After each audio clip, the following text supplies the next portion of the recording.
Plus de toi, Seigneur, plus de toi, plus de ta ressemblance, plus de toi, plus de discernement de ta foi, de ta volonté, Seigneur, plus de toi. Père, je te confie ce moment de culte, chaque seconde et chaque minute. Père, que toi seul, tu sois pleinement au contrôle. Adonai, tout ce qui n'est point de toi soit chassé loin de nous au nom de Jésus. Dans le livre de Jean, chapitre 3, le verset 30, la Bible dit, Jean-Baptiste disait que son influence plus croîte et que moi je diminue. Père, je prie ce soir que ma bouche reste fermée et que ta bouche s'ouvre et parle à ce peuple. Je prie, Seigneur, que je diminue et que toi tu grandisses ce soir. Adonai, que je m'efface et que toi tu te révèles et que tu parles à ton peuple ce soir. Dans le nom puissant et glorieux de Jésus, nous avons ainsi prié et nous disons Amen. Pendant que tu dis Amen, tu acclames très bien le Saint-Esprit. Acclame très bien le Saint-Esprit. Je suis en train d'acclamer pour le Saint-Esprit. Alléluia. Ici, lorsque nous parlons du Saint-Esprit, nous sommes en train de parler du roi Akodesh. Alléluia. Lorsqu'on parle du roi Akodesh, ça veut tout simplement dire Saint-Esprit. Ici, quand nous parlons du Saint-Esprit, nous parlons du roi Elohim. Le roi Elohim n'est autre que le Saint-Esprit. Alléluia. Quand nous parlons du Saint-Esprit, ici, nous sommes en train de parler de El Elohé d'Israël. Le El Elohé d'Israël veut tout simplement dire le Dieu d'Israël. Alléluia. Et c'est ce Dieu-là qui nous réunit en ce lieu. Voilà déjà quelques jours, nous avons débuté avec une série d'enseignements parlant sur le Saint-Esprit. Et par la grâce de Dieu, le Seigneur a bien voulu que je sois celui-là qui va intervenir ce soir. Et aujourd'hui, c'est vendredi, qui est notre culte d'enseignement. Alléluia. Raison pour laquelle j'aimerais attirer l'attention de quelqu'un. J'aimerais te dire, toi qui m'écoutes, sois attentif ce soir. Amen. Parce que nous allons parler sur le Saint-Esprit. Nous allons parler sur le roi Akodesh. Nous allons parler sur le roi Elohim. Nous allons parler sur la force agissante de Dieu. La force agissante de Dieu n'est autre que le Saint-Esprit. Alléluia. Est-ce que tu peux acclamer pour le Saint-Esprit? Acclame pour le Saint-Esprit. Acclame pour le Saint-Esprit. Amen. Gloire à Dieu. Tu peux te prendre place. Assieds-toi là où tu es, s'il te plaît. Gloire à Dieu. Premièrement, je bénis le Seigneur pour la grâce qu'il m'accorde ce soir. Et je ne cesserai de le dire. Se tenir debout devant un peuple n'est pas donné à tout le monde, mais c'est une grâce qui est donnée seulement à une catégorie de personnes. Alléluia.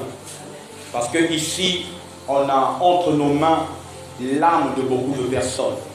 Et lorsque tu libères un message qu'il ne faut pas, il faut savoir que c'est les âmes que tu mets en danger.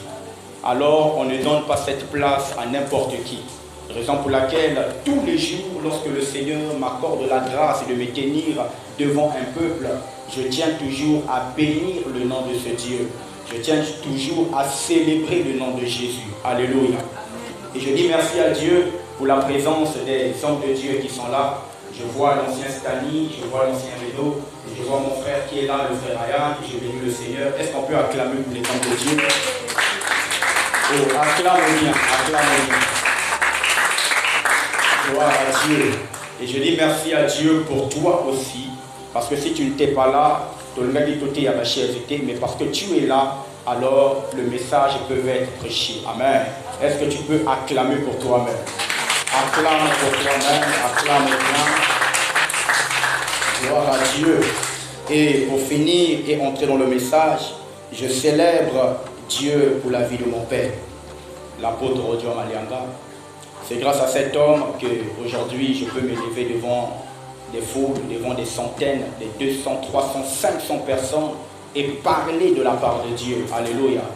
Cet homme, c'est le canal que Dieu a utilisé pour me tirer du bas et de m'emmener là où je suis aujourd'hui. Cet homme, c'est le canal que Dieu ne cesse d'utiliser pour transformer ma vie, pour changer ma vie, pour me faire du bien. Alléluia. J'aimerais dire à quelqu'un, Dieu ne descendra jamais du ciel avec beaucoup de barbe et te dira, X, tu es béni. Non. Mais Dieu passe toujours par un homme pour faire du bien à un autre homme. Et pour ma part, Dieu est passé par cet homme qui est mon père, qui est ton père, qui est l'apôtre Dion Malianga. Est-ce que tu peux acclamer pour ton père? Acclame bien pour ton père. Acclame bien pour ton père. Alléluia. Gloire à Dieu. Alors cette fois-ci, nous allons entrer dans le vif du sujet. Nous allons tout d'abord commencer à lire deux écritures. Les écritures sont un peu longues, alors nous allons prendre le temps de bien lire.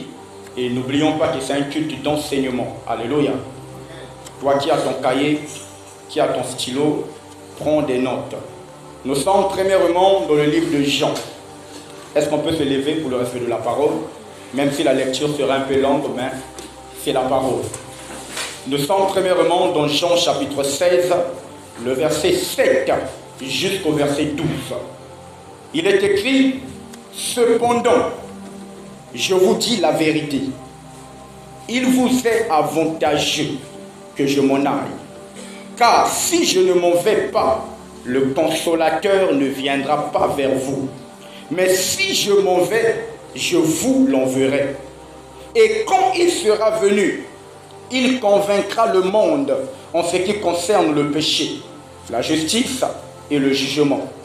En ce qui concerne le péché, parce qu'il ne croit pas en moi. La justice, parce que je vais au Père et que vous ne me verrez plus. Le verset 11. Le jugement, parce que le prince de ce monde est jugé. Et le verset 12. J'ai encore beaucoup de choses à vous dire, mais vous ne pouvez pas les porter maintenant. Amen. Nous allons prendre le livre de Matthieu. Matthieu chapitre 25, du premier verset jusqu'au verset 10. Je vais lire au nom du Seigneur. Alors le royaume des cieux sera semblable à 10 vierges qui, ayant pris leur lampe, allèrent à la rencontre de l'époux. 5 d'entre elles étaient folles et 5 sages. Les folles, en prenant leur lampe, ne prirent point d'huile avec elles. Mais les sages prirent avec leur lampe de l'huile dans des vases. Comme l'époux tardait, toutes s'assoupirent et s'endormirent. Au milieu de la nuit, on cria, « Voici l'époux, allez à sa rencontre. » Alors toutes les vierges se réveillèrent et préparèrent leurs lampes. Les folles dirent aux sages, « Donnez-nous de votre huile, car nos lampes s'éteignent. » Les sages répondirent, « Non, il n'y en aurait pas assez pour nous et pour vous. Allez plutôt chez ceux qui en vendent et achetez-en pour vous. » Et pour finir, pendant qu'elle allait en acheter, l'époux arriva. Celles qui étaient prêtes entrèrent avec lui dans la salle des noces et la porte fut fermée. Parole du Seigneur. Est-ce que tu peux acclamer Dieu? Tu acclames le Seigneur et tu prends place. Et quand vous vanda aux 8 ceintures, au camp qui vient, parce qu'on va décoller. Et moi je crois que ce soir, le Seigneur va nous apprendre certaines choses. Rapidement, le thème de mon enseignement ce soir est « Le Saint-Esprit est l'élément indispensable pour le salut de mon âme. » Alléluia. Je répète, le thème de ce soir est « Le Saint-Esprit est l'élément indispensable pour le salut de mon âme. » J'ai voulu que le thème soit comme ça pour que quand vous allez au bango, ils allent le comme si vous allez au bango yomoko. Alléluia. Ça soit comme si tu es en train de confesser que le Saint-Esprit est l'élément indispensable pour le salut de mon âme. Pour que je sois sauvé, il me faut le Saint-Esprit. Alléluia. Rapidement, j'aimerais déjà dire à quelqu'un ce soir, bien-aimé dans le Seigneur, il est impossible à une personne que son âme soit sauvée si cette personne n'a pas fait face à face avec le Saint-Esprit. C'est impossible. Alléluia. Sans le Saint-Esprit, bien-aimé, il est impossible que tu sois sauvé. C'est la raison pour laquelle dans mon thème, j'utilise l'expression indispensable. Le Saint-Esprit est l'élément indispensable.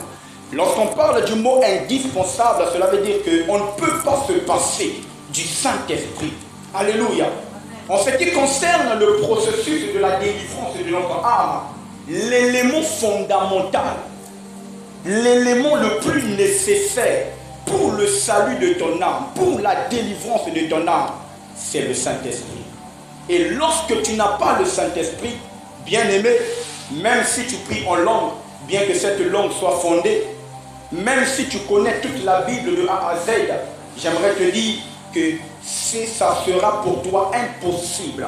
Je pèse bien mes mots, je dis impossible que ton âme soit sauvée. Pourquoi? Parce que tu manques le Saint-Esprit. C'est la raison pour laquelle dans le livre de Jean chapitre 16, le verset 7 à 12 que nous venons de lire, Jésus-Christ était en train de s'adresser à ses disciples. Une chose qui m'a beaucoup étonné. Jésus va dire aux disciples, je vous dis la vérité. Il commence d'abord par cette petite phrase. Je vous dis la vérité. Il est avantageux pour vous que je m'en aille. Et moi, alors quand j'étais en train de méditer, je me suis posé la question, je me disais, mais Seigneur, pourquoi ça sera avantageux pour nous que tu t'en ailles? Nous, on a besoin de toi. Est-ce que quelqu'un me suit? Alléluia. Jésus dit, je vous dis la vérité. Il est avantageux. Dans d'autres versions de la Bible, on dit, il est préférable pour vous que moi, Jésus, mon d'amour. Mais pourquoi ça sera avantageux pour nous que Jésus parte? On a besoin de Jésus. Sur la terre, on a besoin de lui. Alléluia. Jésus est la parole. On a besoin de lui. Mais Jésus va nous dire, il est préférable pour vous que moi, je m'en aille. Et je vous enverrai un autre moi qui est le consolateur. Et Jésus va préciser en disant, si je ne m'en fais pas, lui aussi il ne viendra pas. Alléluia.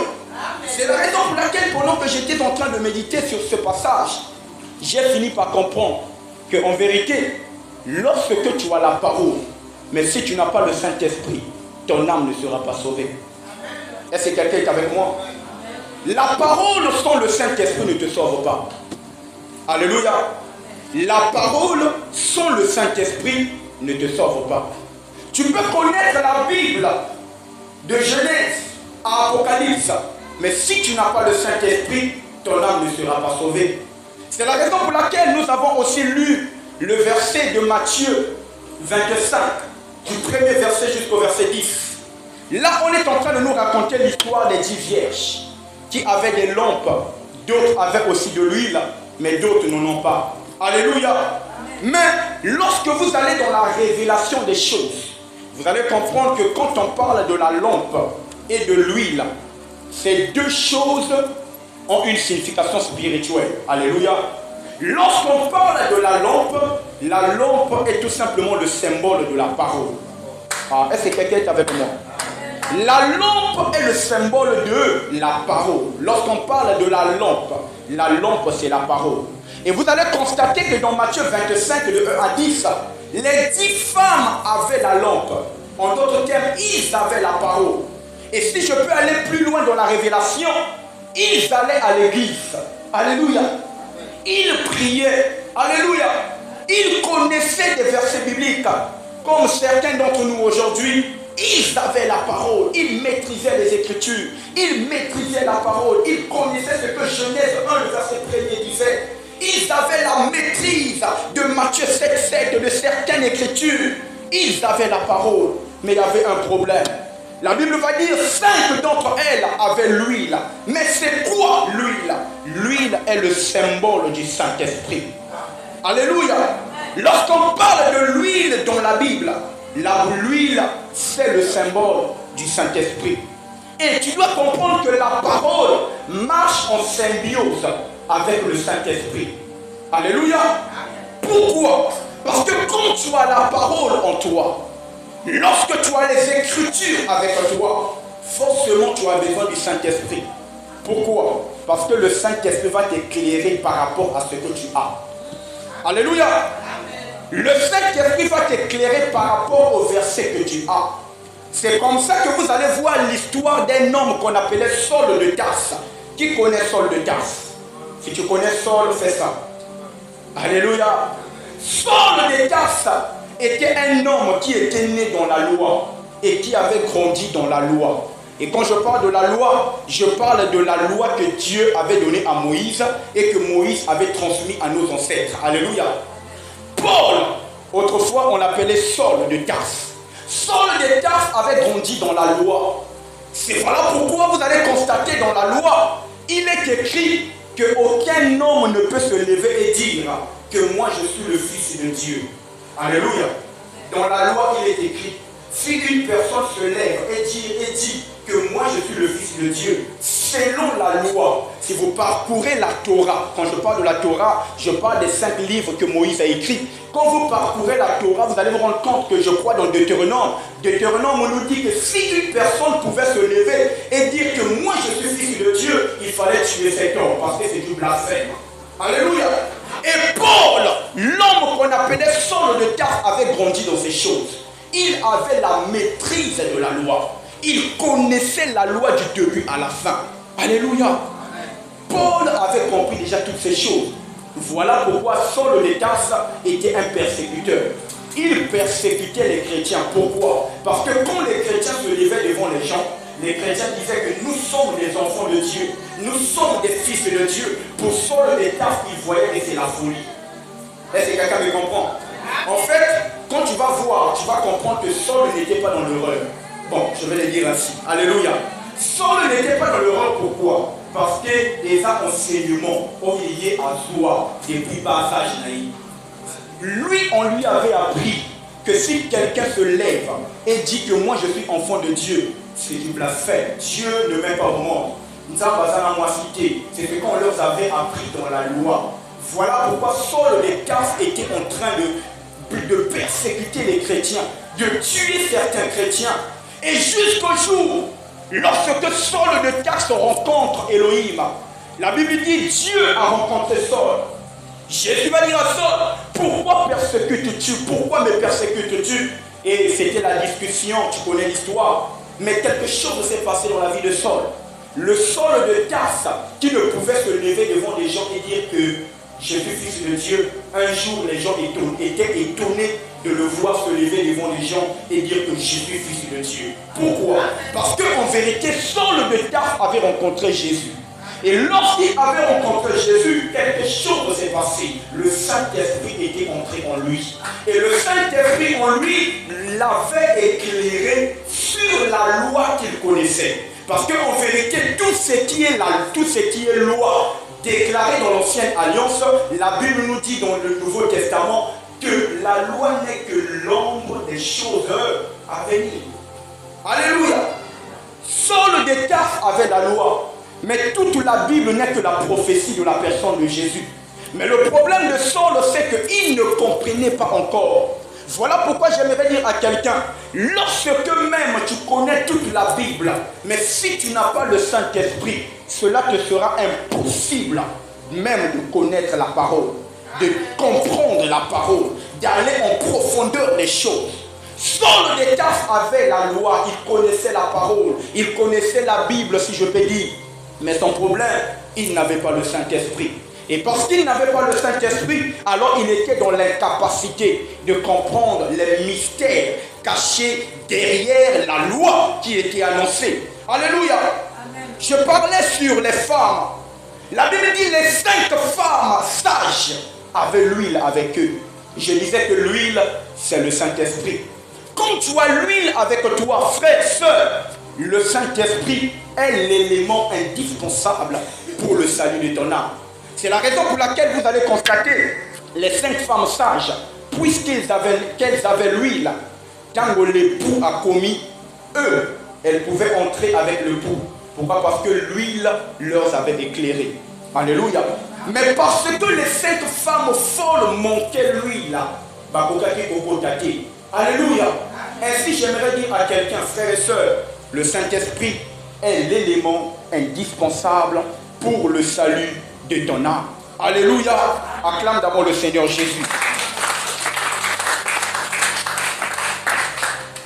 Toujours sur cette même atmosphère, pourquoi le Saint-Esprit est absolument indispensable pour le salut de mon âme? Petit 1, tu vas écrire, parce que sans le Saint-Esprit, il est impossible que mon âme soit sauvée. Alléluia. Quelque part, tu te poses la question, mais pourquoi sans le Saint-Esprit, mon âme ne peut pas être sauvée? Tu vas noter comme petit A. C'est un enseignement. Alléluia. Tu notes comme petit A. Pourquoi sans le Saint-Esprit, ton âme ne peut pas être sauvée? Parce que quand le Saint-Esprit vient et descend en toi, le Saint-Esprit vient te convaincre du péché, premièrement. Alléluia. Le Saint-Esprit en toi va faire un travail. En toi, il va commencer à t'enseigner. En toi, il va commencer à te parler. En toi, il va commencer à te faire comprendre le pourquoi le péché collé à toi ne va t'emmener nulle part. Alléluia. Le Saint-Esprit en toi va t'éclairer par rapport à ce que Romains 3, le verset 23 dit. La Bible dit, tous ont péché et sont privés de la gloire de Dieu. Or, le péché t'empêche de voir Dieu. Et si le péché t'empêche de voir Dieu, alors tu dois comprendre totalement que avec le péché en toi, il t'est impossible d'hériter de la vie éternelle. Mais ce qui est dangereux, c'est qu'aujourd'hui, deux fois bien que nous sommes chrétiens, mais nous sommes attachés au péché. Nous sommes attachés à certaines choses. Nous sommes attachés à des choses qui ne plaisent pas à Dieu. J'aimerais dire à quelqu'un, quand tu vois une personne, malgré les enseignements à l'église, mais il est toujours dans le péché. En fait, pas besoin de chercher la révélation. Cet homme manque le Saint-Esprit. Alléluia. Parce que j'aimerais dire à quelqu'un une chose très importante. Ce ne sont pas les prédications que nous écoutons ici qui changent nos vies. Oh, est-ce que quelqu'un me suit? Ce n'est pas ce que moi je te dis qui va changer ta vie. Mais en vérité, en partie, ce que tu écoutes ce soir entre en toi. Mais c'est le Saint-Esprit en toi qui va te recadrer par rapport à ce que tu écoutes ce soir. Alléluia. Ce n'est pas d'abord la parole. Je disais que la parole et le Saint-Esprit marchent en symbiose. Tu ne peux pas mettre la parole de côté et marcher avec le Saint-Esprit. Ça ne marche pas. Tu ne peux pas marcher avec la parole et mettre le Saint-Esprit de côté. Ça ne marche pas. Les deux doivent marcher ensemble. Alléluia. Quand tu écoutes la parole n'aura pas d'influence dans ta vie si tu n'as pas le Saint-Esprit. Voilà pourquoi il y a des gens aujourd'hui, malgré dans nos vies échangent à rater. Alléluia. Ce qui m'étonne, c'est que deux fois, lorsqu'on va à l'évangélisation, ça me fait rire deux fois. On rencontre des femmes qui ont l'habitude de nous dire, souvent c'est les femmes, que les femmes ne me lapident pas ici. Alléluia. Bon, la pilingate, mais c'est ce qu'on voit dans les marchés. Souvent c'est les femmes qui ont l'habitude de nous dire, oh non papa, sans prière, mais te couler à côté. Il faut que vous semblez là. Mais quand tu entends mon tchao, il faut que vous semblez là. Alléluia. En fait, tu sais, son problème c'est quoi? Ayez une parole dans son cœur, bon, pas dans son cœur n'est pas touché. Dans sa tête, elle sait que la prière est indispensable, la prière est importante. Mais son problème, c'est que vu qu'elle n'a pas le Saint-Esprit, alors le Saint-Esprit ne peut pas influencer sa vie. Alléluia. Combien de personnes aujourd'hui, mes vies ont changé. En fait, ce n'est pas d'abord eux. Le problème, c'est qu'ils n'ont pas la puissance de Dieu en eux. Le Saint-Esprit en toi va te convaincre du péché. Le Saint-Esprit en toi va te dire, Nathan, ne fais pas ça. Si tu fais ça, Dieu va se retirer de toi. Si tu fais ça, Dieu va t'abandonner. Alléluia. Le Saint-Esprit en toi va te recadrer par rapport au péché. Le Saint-Esprit en toi va te conseiller en ce qui concerne le péché. Alléluia. Écoutez, Jean chapitre 16. Écoutez ce que Jésus dit. Jean chapitre 16, le verset... Voilà, le verset 9. Jésus dit, d'abord le verset 8. Et quand il sera venu, là il parle du Saint-Esprit, il convaincra le monde en ce qui concerne le péché, la justice et le jugement. Et la Bible va dire, en ce qui concerne le péché, parce qu'il ne croit pas en moi. Alléluia. Jésus était avec les hommes. Et Jésus est la parole. Mais oui, malgré que la parole était avec les hommes, malgré qu'il voyait des miracles, malgré qu'il voyait des prophéties, malgré qu'il voyait des prodiges, mais la Bible dit, le monde ne croyait pas en Dieu. Alléluia. Pourquoi? Frère, et là qu'il y a un manque de prophétie. Alléluia. Jésus parlait, Jésus faisait des miracles, il faisait ce qu'il fallait faire, mais le monde ne croyait pas. Pourquoi? Et c'est là qu'il y a une incrédulité pétée. Alléluia. Le problème c'est qu'en eux, il manquait un esprit qui pouvait les enseigner calmement à la maison, calmement dans la chambre. Voilà pourquoi Jésus va dire, non, il est avantageux pour vous que je m'en aille, afin que lui, il vienne. Et quand il sera là, il vous convaincra du péché. Il vous dira, ne faites pas ça. Parce que votre communion, la relation que tu entretiens avec Dieu, dépend des interdits que tu pratiques. Alléluia. Le Saint-Esprit te fera comprendre que si tu vis dans le péché, si tu vis dans la débauche, si tu vis dans la masturbation, si tu vis dans la pornographie, tu ne seras plus en relation avec Dieu. Là, ça ne sera pas ton pasteur qui va te dire ça. En fait, le pasteur, des fois, va te dire, mais à un moment donné, au Colomba, mais quand tu arrives à la maison, le Saint-Esprit te parle dans ton cœur. Alléluia. Non seulement le Saint-Esprit va te convaincre du péché, le deuxième point, nous sommes dans le grand 1 que je disais, sans le Saint-Esprit, il est impossible que ton âme soit sauvée. Le petit A, je disais, le Saint-Esprit va te convaincre en ce qui concerne le péché. Le petit B, le Saint-Esprit te fera expérimenter ce qu'on appelle la nouvelle naissance. Ou encore, le Saint-Esprit te fera expérimenter ce qu'on appelle la régénération spirituelle. Aïe. Alléluia. La régénération. Je vais t'expliquer quelque chose de très dangereux. De base, l'homme est triple partie. Est-ce que quelqu'un est d'accord avec moi? De base, l'homme est triple partie. Est-ce que quelqu'un peut me dire quelles sont les trois parties de l'homme? 1, 2, 3. Alléluia. L'homme est triple partie. L'homme est d'abord esprit. Alléluia. L'esprit, c'est la première partie. 2. L'homme est âme. L'âme, c'est la deuxième partie. Alléluia. Et 3. L'homme est corps. Le corps, c'est toujours la troisième partie. Alléluia. J'ouvre une parenthèse pour te révéler quelque chose. C'est un culte d'enseignement. Photo qui m'a chargé d'enseignement. Alléluia. En vérité, au début de toute chose, Dieu n'a jamais créé l'âme. Alléluia. Est-ce que quelqu'un est avec moi? Dieu n'a jamais créé l'âme. La Bible nous dit tout a été créé par Dieu. Mais j'aimerais choquer quelqu'un en te disant que Dieu n'a jamais créé l'âme. Amen. La Bible dit, Dieu disait à lui-même, créons l'homme à notre image et à notre ressemblance. La Bible dit, Dieu forma de la poussière l'homme et il souffla un souffle de vie. Et aussitôt, l'homme devint un être. Ma lecture à Bible qui évoque. Alléluia. Dieu souffla dans les narines de l'homme formé et l'homme devint un être vivant. Or, Dieu avait créé que deux choses en ce qui concerne l'homme. Dieu avait créé son esprit. Genèse chapitre 1, le verset 6, le verset 26, la Bible dit, créons l'homme à notre image. Là, Dieu avait créé la première partie de l'homme qu'on appelle l'esprit. Alléluia. L'esprit est un être spirituel. Quand on parle de l'esprit, on parle d'un être invisible. Au côté comme on a esprit, il est invisible. Ça, c'est la première partie de l'homme que Dieu avait créé. La deuxième partie de l'homme que Dieu va créer, c'est lorsqu'on arrive à Genèse 2, le verset 7, si je ne me trompe pas. La Bible va dire, Dieu forma l'homme de la poussière du sol. Ça, c'était le corps. L'esprit a été créé, mais le corps a été formé. Alléluia.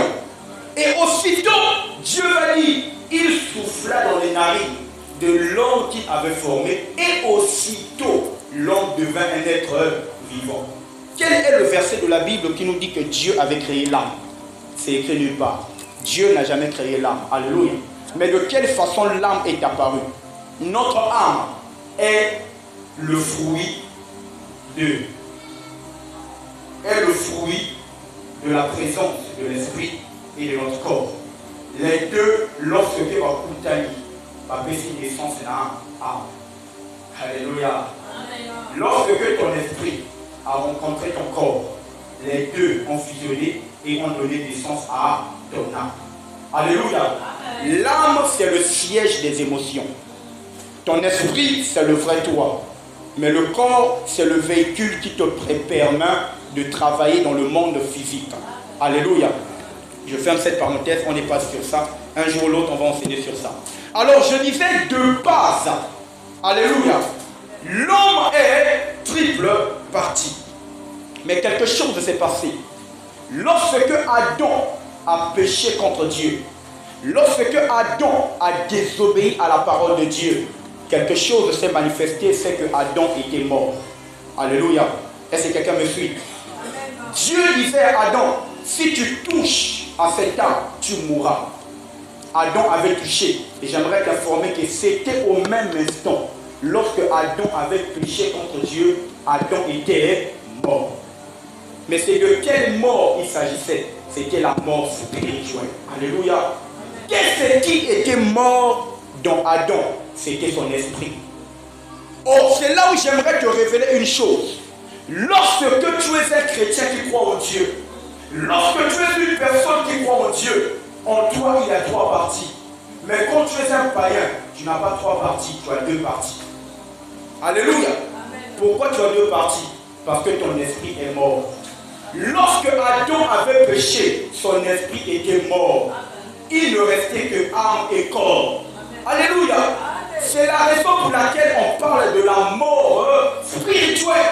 Qui est mort? C'est toi. Mais quel toi? Parce que dans Job, la Bible dit, en vérité, dans l'homme, c'est l'esprit. Lorsque tu meurs spirituellement, ce n'est pas ton corps ou ton âme, mais c'est ton esprit. De base, l'homme était trois parties. Mais depuis le péché de Adam, l'homme est à seulement deux parties. Alléluia. Et c'est là où quand tu rencontres le Saint-Esprit, la deuxième chose que le Saint-Esprit vient faire en toi, je parlais de la nouvelle naissance, qui est autre que la régénération spirituelle. Le Saint-Esprit doit habiter dans ton esprit, parce que le lieu d'habitation du Saint-Esprit, ce n'est pas ton corps. Le Saint-Esprit n'habite pas dans le corps, ce n'est même pas l'âme. Le Saint-Esprit n'habite pas dans ton âme, mais le Saint-Esprit habite ton esprit. Alléluia. Mais comment le Saint-Esprit va habiter en toi si ton esprit est mort? Alors le travail qu'il doit faire, il doit te régénérer. Il réveille ton esprit. C'est là où on parle de la nouvelle naissance. Alléluia. Le Saint-Esprit réveille ton esprit. Parce que c'est ça, c'est là sa maison. Dans l'ancienne alliance, Dieu habitait dans les maisons faites par les mains d'or. Mais à un moment donné, Dieu va se révéler aux hommes. Il va dire, moi je n'habite plus dans les maisons faites par les mains d'or. Mais moi j'habite maintenant dans la maison que moi-même j'ai construite. Et sa maison c'est toi. Mais la partie où Nzambala c'est ton esprit. Voilà pourquoi quand le Saint-Esprit vient en toi, il commence à te ramener à la vie. Quand on parle de te ramener à la vie, ce n'est pas d'abord ton corps respire encore. Ce n'est pas ton âme respire encore, mais c'est ton esprit qui est mort. C'est ton esprit qui est à terre. C'est ton esprit qui est dans le cercueil. Ton esprit qui est sous la terre. Alléluia. Amen. Dieu va dire, j'ai réveillé l'esprit de Zorobabel. Son esprit était sous terre.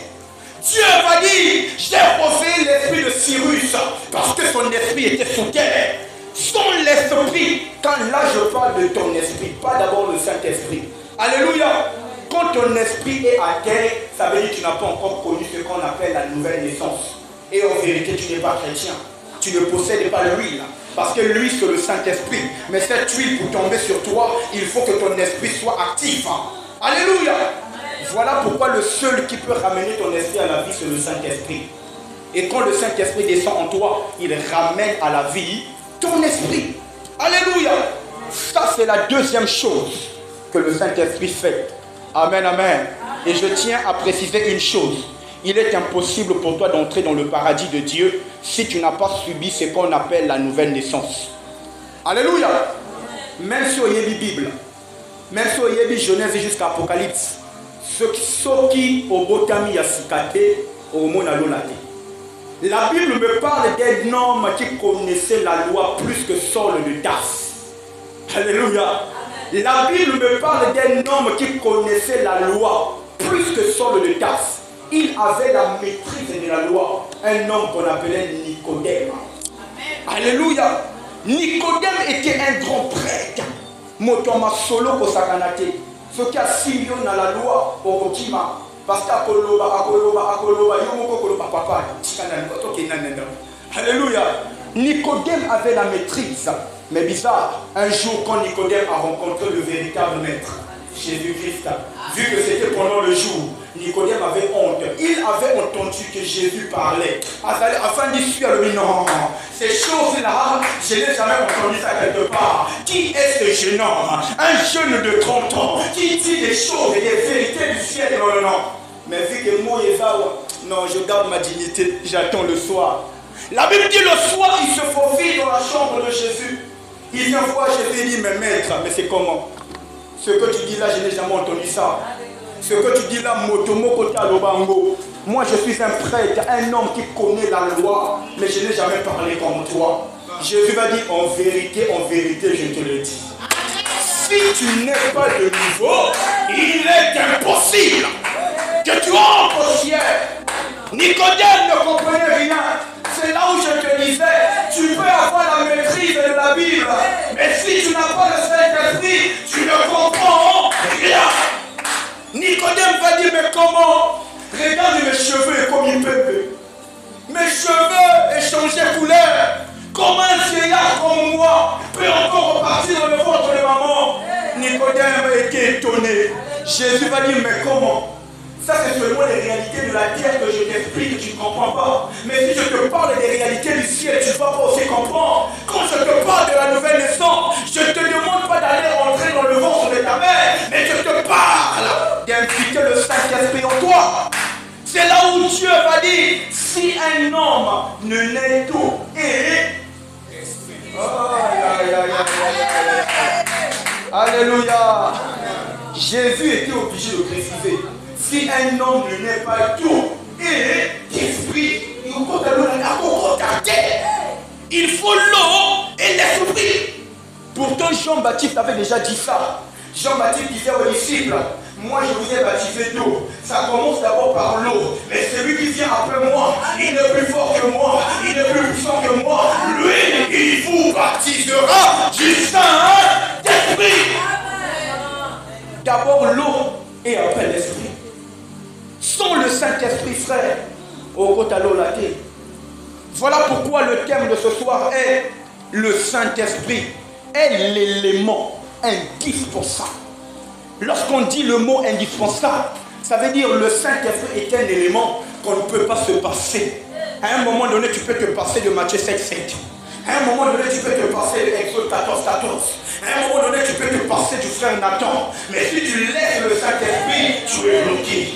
Si tu laisses le Saint-Esprit, tu es scotché devant la porte. C'est la raison pour laquelle les 5 femmes folles, lorsque Baké pour le lui, certaines mots sont bâtis en haut, mais quand elles sont revenues, mon ami qui déjà porte. Alléluia. Quand tu n'as pas le Saint-Esprit, tu restes scotché devant la porte. Ozoyo kabapa baninga bazo sepela. Ozoyo kabadons ya frère Nathan, frère Nabinaka. Okoyo kango kaka bekomona te. Alléluia. Mais c'est quand tu as le Saint-Esprit, tu entres aussi. Le Saint-Esprit est indispensable pour le salut de ton âme. Alléluia. Waouh. Alléluia. 19h24. Le Saint-Esprit est indispensable pour le salut de ton âme, bien-aimé. La deuxième chose, le Saint-Esprit te fait expérimenter la nouvelle naissance, la régénération. Le Saint-Esprit te ramène à la vie. On parle de l'Esprit. Alléluia. Amen. Le Saint-Esprit te ramène à la vie. Et j'aimerais préciser sur certaines choses. Même si Nassim s'en moquait, ce n'est pas grave. Mais il faut qu'on comprenne bien. J'aimerais insister sur certaines choses. Frère, connaître la Bible ne suffit pas. Alléluia. Venir à l'église ne suffit pas. Alléluia. Les disciples marchaient avec Jésus. Eux, ils avaient la grâce. Toi et moi, on a la grâce d'avoir notre papa avec nous, l'apôtre Dieu. Alléluia. Un jour, lorsqu'on sera là-bas, on dira qu'on avait cette grâce-là de marcher avec cet homme. Amen. Les pères diront, Bisso de Zwa qui grâce à côté de Jésus. Bisso de Zwa qui grâce à côté de l'apôtre Dieu. Oh, tu n'as même pas acclamé pour acclame pour ton père, acclame pour ton père, acclame. Amen. Les disciples marchaient avec Jésus, la parole fait des chair. Mais Jésus va dire un jour, non. Ce qui n'a qu'à la cacao, beaucoup d'allons l'a dit, il est préférable que je m'en aille, je vous envoie le Saint-Esprit. Alors je voudrais dire à quelqu'un ce soir, tu as besoin du Saint-Esprit. Tu as besoin du Saint-Esprit. Tu as besoin du Saint-Esprit. Alléluia. Dis avec moi, j'ai besoin du Saint-Esprit. Oh, dis-le bien, j'ai besoin du Saint-Esprit. Alléluia. Et moi, je crois que le Saint-Esprit va te régénérer ce soir. Oh, tu n'as pas dit Amen. Amen. Alléluia. Amen. Troisième chose que le Saint-Esprit vient faire aussi dans ta vie, et nous allons nous arrêter là. Le Saint-Esprit en toi t'impose une vie de sanctification. Alléluia. Écoutez, lorsque tu es chrétien, mais tu n'as pas le Saint-Esprit, tu vas vivre comme tu veux. Dans ta vie, il n'y aura pas des interdits. Dans ta vie, il n'y aura pas de barrières. Dans ta vie, il n'y aura pas de... Alléluia. Tu seras libre de faire tout ce que tu veux. Il n'y a pas d'arbitre, il n'y a pas de carton jaune, il n'y a pas de carton rouge. Pour ça, la nuance. Alléluia. Mais le Saint-Esprit, quand il vient en toi, il va t'imposer. Il ne demande pas ta permission. J'insiste sur ça. Alléluia. Il ne demande pas ta permission, il s'en fout de toi. Alléluia. Il s'en fout de ton avis. En fait, lui, son souci, c'est que tu sois sauvé. Alors, quand tu as tout dans le souci, tu vas dire au Saint-Esprit, Natika Bangok, je suis encore jeune. Natika Baba, je suis encore jeune. Ça, c'est quand le Saint-Esprit te demande ton avis. Tu vas dire, Natika Bakopinage, non, je dois faire encore ma vie. Voilà pourquoi le Saint-Esprit ne demande pas ton avis. Quand il vient en toi, il t'impose la vie de la sanctification. C'est là où toi-même tu ne comprends pas. Moi, le jour que j'avais arrêté avec la cigarette, alléluia. Le jour que j'avais arrêté avec l'alcool, si tu rencontres un chrétien qui te donne la date et même l'heure qu'il avait arrêté avec la boisson, c'est un bourreur. C'est un bourreur, frère. Alléluia. Frère, tu ne sauras pas. Le jour que la soif de la musique. Moi, j'étais un rappeur. Nangolo à Satan, Nazalaki ko rappé. Nazalaki ko rappé, Nazalaki ko benga de fond na ba podium. Makambo micro ebani awakakate, ebani depuis kuna. Likolo a podium ba rapage. Likolo a podium na ba pantalon na ba déchiré ba rapage. Alléluia. Mais le jour que la soif de la musique, le jour que la soif du rap a quitté mon cœur, n'ayez bien voulu souffler. Alléluia. Quand le Saint-Esprit vient habiter en toi, il t'impose une vie. C'est là où toi-même, à un moment donné, il y a une voix qui te dit, au mélange de Pécala, mais une autre voix qui vient avec l'autorité, qui te dit, mais quand vous pouvez dire ça. Alléluia. Il y a quelqu'un qui nous voit dans les génies, ou bien voit dans l'autorité. Frère, Nathan, on a eu qu'à voir, on a le même autorité. Alléluia. Le Saint-Esprit t'impose la vie de la sanctification. Yomoko, pour comprendre, tu auras le dégoût d'aller dans certains endroits. Tu vas maintenant avoir le dégoût de faire certaines choses. Autrefois, tu n'avais pas honte de porter les déchirés. Bartholomé, Pascal, Awati, Elie, tu n'avais pas honte, frère. Tu ne pouvais pas me voir avec les pantalons comme ça, tellement les gars. Alléluia. Tellement qu'il frère, tu ne pouvais pas me voir comme ça. Il y a mon frère qui est là, on était ensemble. Alléluia. Toujours moi, Silim, moi, basket, moi, Iki. Alléluia. Nakacha Baba, Nakacha Baiki. Tu ne pouvais pas me voir comme ça, j'avais honte. Je me disais, les jeunes filles qui étaient à mon main, là qu'ils ont vécu. Il faut battre le charisme, il faut battre l'iki, frère. Mais ce jour-là, quand le Saint-Esprit m'a saisi, frère, je ne vois plus le regard des gens. Je vois le Saint-Esprit. Je vois Dieu. J'obéis à Dieu. Alléluia. C'est là où quand tu vois cet esprit-là, il t'impose un caractère. Il t'impose une vie. Autrefois, là qui m'a séca. Même si ce n'est pas mauvais de sourire avec les gens, mais l'excès, ce n'est pas bon. Quand le Saint-Esprit vient en toi, il t'impose un caractère. On te voit, tu es sérieux. Lorsqu'on parle des copines aux affronts fermés. Alléluia.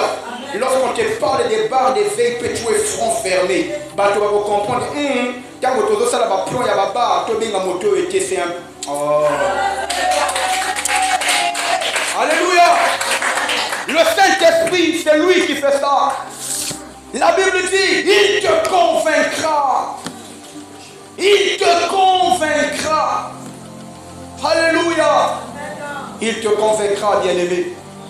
Il te convaincra. Alors, ce que nous allons faire ce soir, nous allons implorer encore le Saint-Esprit. J'aime beaucoup les Écritures parce que la Bible ne nous dit pas que quand on obéit le Saint-Esprit, il faut maintenant attendre seulement, je ne sais pas quoi, obéir les Suzuki. Non. Tu l'appelles aujourd'hui, tu demandes sa manifestation encore demain, tu implores encore sa manifestation après-demain, tu implores encore sa manifestation après-demain, tu implores encore sa manifestation au boulot sous-souana. Alléluia. Le jour de la Pentecôte, il était descendu. Ce soir, il est déjà là, mais on va demander qu'à continuer pour se manifester car tu as mis sous. Alléluia. Parce que vous savez, je vais finir par là. Il y a des temps où deux fois le Saint-Esprit ne se manifeste plus. Même deux fois lorsqu'il est déjà en nous, il y a un moment où le Saint-Esprit ne se manifeste plus. À quel moment? La Bible dit, 1 Thessaloniciens, chapitre 5, nous allons lire cette écriture. Écoutez ce que la Bible va dire.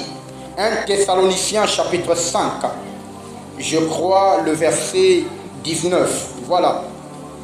La Bible dit, n'éteignez pas l'esprit. Amen. Ça, c'est la version Louis II. Dans d'autres versions, on dit n'attristez pas le Saint-Esprit. Donc, il y a des fois où tu as le Saint-Esprit, mais il n'agit plus. Tu sais pourquoi? Le Saint-Esprit aussi peut être attristé. Tu sais pourquoi? Parce que le Saint-Esprit est un homme. Il n'est pas seulement un esprit, c'est aussi un homme. Alléluia. Et quand il est avec toi, c'est ton ami, c'est ton collègue. Il est tout aussi pour toi. Mais à un moment donné, à cause de tes actions, tu peux l'attrister. Et quand il est attristé, vu que Hazara va caprice pour les cailloux, il y a un moment donné, il va t'abandonner. Est-ce que quelqu'un me comprend?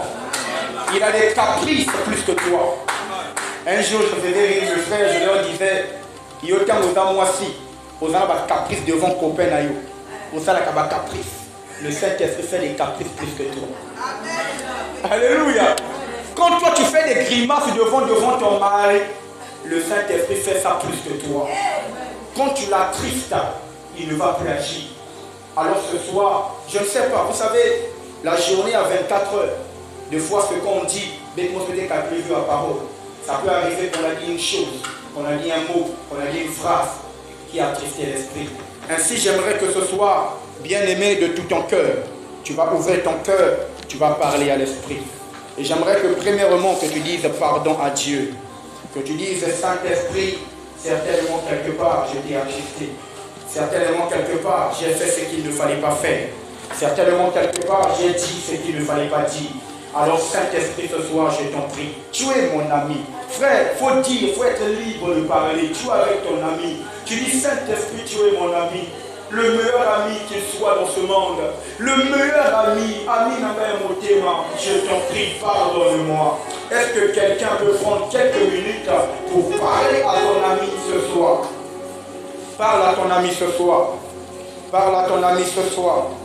Parle à ton ami ce soir. Parle au Saint-Esprit ce soir.